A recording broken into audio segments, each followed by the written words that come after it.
Hello అండి, నేను మీ సుచరిత గట్టు. Welcome back to my channel. మరి ఇవాళ యూనిక్ విలేజ్ స్టైల్ రెసిపీ ఏంటో చూసేద్దామా?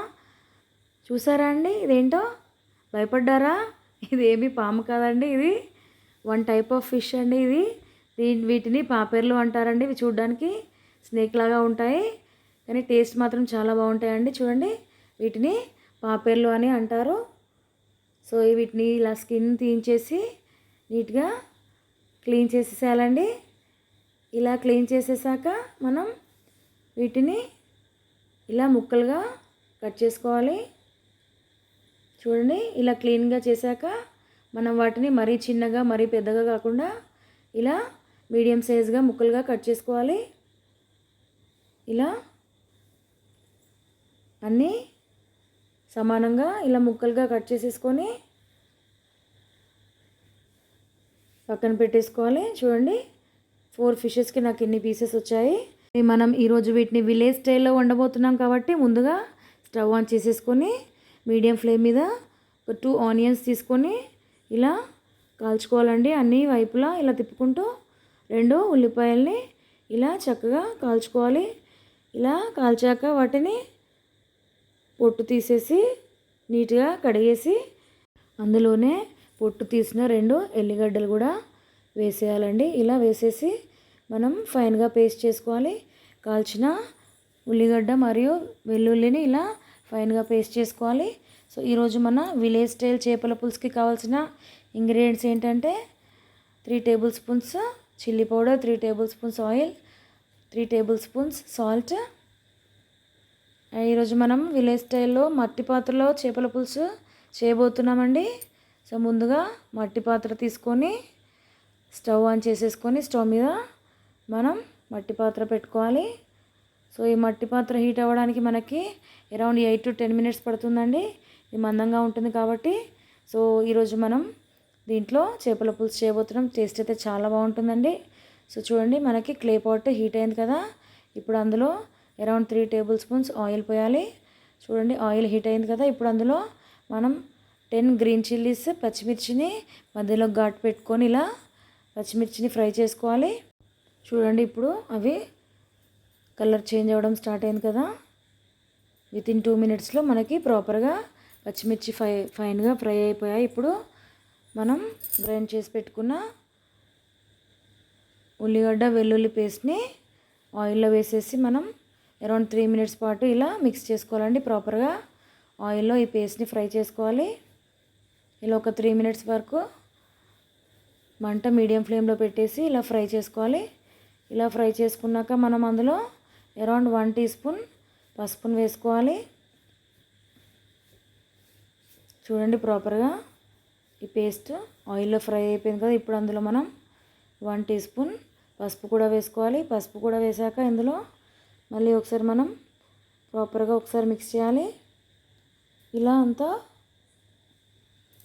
మిక్స్ చేశాక అందులో మనం ఈ పేస్ట్ ప్రాపర్గా ఫ్రై అయిపోయింది కదండి. ఇప్పుడు అందులో మనం కట్ చేసి పక్కన పెట్టుకున్న చేప ముక్కల్ని కూడా వేసుకోవాలి. అందులో ఇలా ఒక్కొక్కటిగా అన్ని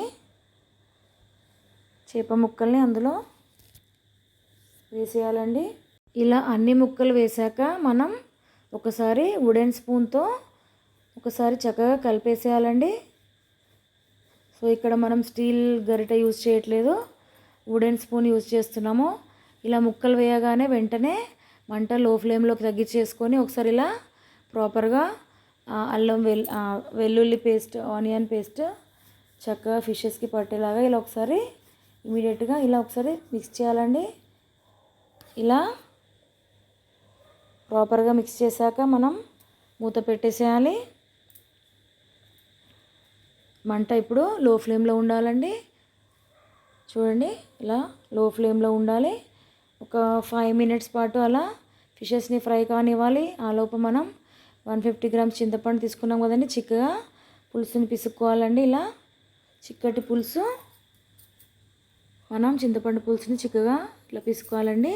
సో 5 మినిట్స్ తర్వాత మనం మూత తీసి చూద్దాము ఫిషెస్ ఎలా ఫ్రై అయ్యాయో. చూడండి, కొద్దిగా ఫ్రై అవ్వడం స్టార్ట్ అయింది కదా. ఇప్పుడు మనం వుడెన్ స్పూన్ పెట్టొద్దండి. ఇలా ఆ పాత్రని ఇలా ఒకసారి మూవ్ చేయాలి, అంతే అండి. ఇప్పటి నుండి మనం ఆ వుడెన్ స్పూన్ కానీ యూజ్ చేయొద్దు. సో అలా యూజ్ చేస్తే మనకి ముక్క విరిగిపోతుంది. అందుకే ఇలా ఒకసారి ఇలా ప్రాపర్గా మూవ్ చేసేసి మూత పెట్టేయాలండి. ఇలా మూత పెట్టాక మళ్ళీ ఒక 5 మినిట్స్ ఫ్రై కానివ్వాలి. ఆ తర్వాత మళ్ళీ ఒకసారి చెక్ చేసుకోవాలి ప్రాపర్గా ఫ్రై అయ్యాయో లేదో. చూడండి, ఇప్పుడు ముక్కలు ప్రాపర్గా ఫ్రై అయ్యాయి కదా. ఇప్పుడు అందులో అరౌండ్ 3 టేబుల్ స్పూన్స్ కారం వేసుకోవాలి. నెక్స్ట్ 3 టేబుల్ స్పూన్స్ సాల్ట్ కూడా వేసుకోవాలి. అలాగే 2 టేబుల్ స్పూన్స్ పచ్చి ధనియాల పొడి వేయాలి. ఇలా అన్నీ వేసాక మళ్ళీ ఒకసారి ఇలా గరిటె పెట్టకుండా ఇలా జస్ట్ షేక్ చేయాలండి. ఆ క్లే పాట్ని షేక్ చేయాలి. ఇలా మట్టి పాత్రని మూవ్ చేయాలి. చూడండి, ఇలా చిక్కటి పులుసు మనం తీసుకోవాలండి. ఇంత చిక్కగా పులుసు తీసుకొని ముక్కలన్నీ ఫ్రై అయ్యాయి కదా, పులుసుని అందులో పోయాలండి. ఇలా పులుసు పోసాక మళ్ళీ మనం ఆ వుడెన్ స్పూన్తోని జాగ్రత్తగా మెల్లిగా ఒకసారి మిక్స్ చేయాలండి. ఆ తర్వాత మనం 1/2 టీ స్పూన్ గరం మసాలా పొడి అండ్ అరౌండ్ 1.5 టీ స్పూన్ మెంతి పొడి కూడా వేయాలి. ఇలా మసాలా పొడి అండ్ మెంతి పొడి వేసాక మళ్ళీ ఒకసారి వుడెన్ స్పూన్తో చాలా జాగ్రత్తగా ఇలా మిక్స్ చేయాలండి. తర్వాత మనం మూత పెట్టేసేయాలి. ఇప్పుడు మంట హై ఫ్లేమ్లో ఉంచుకొని మనం పులుసుని మరగనివ్వాలి. చూడండి, పులుసు మరగడం స్టార్ట్ అయింది కదా. ఇప్పుడు ఇవి అండి శన అంటారండి వీటిని, ఫిష్ ఎగ్స్ అనమాట. మనకి ఫిష్ ఎగ్స్ కూడా వచ్చాయి. సో ఇలా పులుసు మరుగుతుంటే అందులో ఈ శనను వేసుకోవాలండి. మీకు కావాలనుకుంటే వీటిని ఆయిల్లో కూడా ఫ్రై చేసి అలా ఉప్పు కారం చల్లి కూడా తింటే చాలా బాగుంటుందండి ఆ శన ఫిష్ ఎగ్స్. లేకపోతే మీరు ఇలా పులుసు మరిగేటప్పుడు అందులో వేస్తే కూడా మీకు టేస్ట్ కూడా బాగానే ఉంటుందండి. చూడండి, పులుసురా ఒక 8 మినిట్స్ పాటు మరిగింది కదండి. ఇలా మరిగాక అందులో మనం కొత్తిమీర అండ్ 1 టీ స్పూన్ వేయించిన ధనియాల పొడి కూడా వేసుకొని మళ్ళీ ఒక 5 మినిట్స్ పులుసుని మరగనివ్వాలి. చూడండి, ఒకసారి మళ్ళీ స్లోగా ఇలా మిక్స్ చేసేసి అరౌండ్ మళ్ళీ ఒక 8 మినిట్స్ మళ్ళీ మనం పులుసుని మరగనివ్వాలండి హై ఫ్లేమ్లో. అంతే అండి, చక్కగా పులుసు మరిగిపోయింది మనకి. ఇప్పుడు స్టవ్ ఆఫ్ చేసేసుకోవాలి. స్టవ్ ఆఫ్ చేసుకున్నాక మనం అలా మూత పెట్టేసి ఓవర్ నైట్ మనం ఈ పులుసుని మట్టి పాత్రలోనే ఉండనిచ్చి నెక్స్ట్ డే తింటే టేస్ట్ అయితే చాలా బాగుంటుందండి. మరి ఈ విలేజ్ స్టైల్ పాపెర్ల పులుసు మీకు నచ్చింది అనుకుంటాను. నచ్చితే డెఫినెట్గా లైక్ చేయండి. మీరు కూడా ట్రై చేసి ఎలా వచ్చిందో కామెంట్ పెట్టండి. ఇంకా నా ఛానల్ని ఎవరైతే సబ్స్క్రైబ్ చేసుకోలేదో వెంటనే సబ్స్క్రైబ్ చేసుకోండి. Keep watching for more recipes. Thank you.